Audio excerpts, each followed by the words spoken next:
यानी एम टार ने अपने क्वार्टर फोर के रिजल्ट्स अनाउंस कर दिए हैं। ये सारे फिगर्स जो है मिलियन में दिए गए हैं, मैं आपको करोड़ में कन्वर्ट करके बताऊंगा।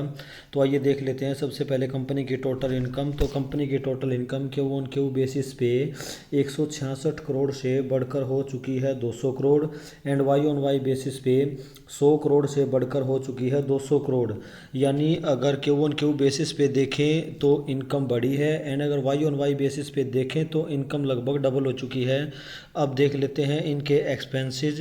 तो इनके जो टोटल एक्सपेंसेस हैं वो क्यू ऑन क्यू बेसिस पे 124 करोड़ से बढ़कर हो चुके हैं 158 crore, and Y on Y basis पे देखें तो 77 करोड़ से बढ़कर हो चुके हैं 158 करोड़। यानी जैसे इनकी इनकम थी वैसे ही जो है इनका एक्सपेंस भी है वो भी वाई ऑन वाई बेसिस पे लगभग डबल हो चुका है, and Q on Q basis में भी एक्सपेंसेस बढ़े हैं। आइए अब देख लेते हैं इनका प्रॉफिट फॉर द पीरियड। तो इनका प्रॉफिट जो है क्यू ऑन क्यू बेसिस पे एक्सपेंसेस ज़्यादा होने की वजह से लगभग जो है फ्लैट ही है, 31 करोड़ का एज इट इज़ 31 करोड़ ही है। एंड अगर वाई एन वाई बेसिस पे देखें तो 20 करोड़ से बढ़कर हुआ है 31 करोड़। तो अगर वाई ऑन वाई बेसिस पे देखें तो प्रॉफिट में जंप है, एंड अगर क्यू और क्यू बेसिस पे देखें तो प्रॉफिट लगभग फ्लैट है। आइए अब देख लेते हैं इनका ईपीएस। इनके EPS Q on Q basis पे 10.22 से ज़रा सा कम होकर हो चुका है 10.1010, and Y on Y basis पे 6.44 से बढ़कर हो चुका है 10.10। यानी क्यू ऑन क्यू बेसिस पे ईपीएस लगभग फ्लैट है, and Y on Y basis पे ईपीएस में जंप है। तो अब ये रिजल्ट कैसा है इसे हम कंपेयर करेंगे मार्केट के एक्सपेक्टेशन डेटा के साथ। दोस्तों ये कुछ कंपनीज़ की मार्केट के एक्सपेक्टेशन का डेटा आपके सामने है। अगर आप इनमें से किसी भी कंपनी में निवेशित हो तो आप इसका स्क्रीनशॉट ले सकते हो।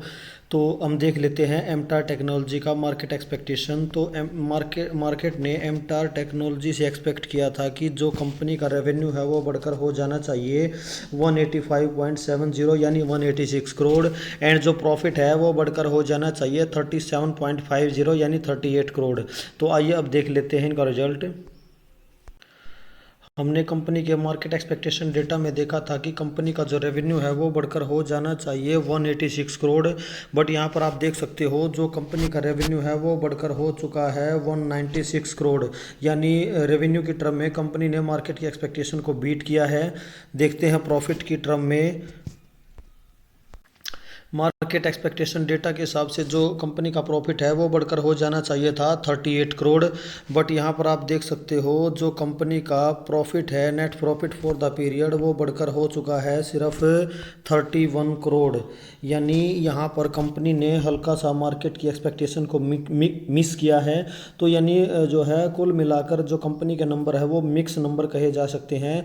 बाकी तो हमें कल बाजार के रिएक्शन से ही पता चलेगा कि बाजार कैसे रिएक्ट करता है इस रिजल्ट को लेकर। तो ये थे दोस्तों एमटार टेक्नोलॉजी के क्वार्टर फोर के consolidated financial results. Okay, thank you दोस्तों।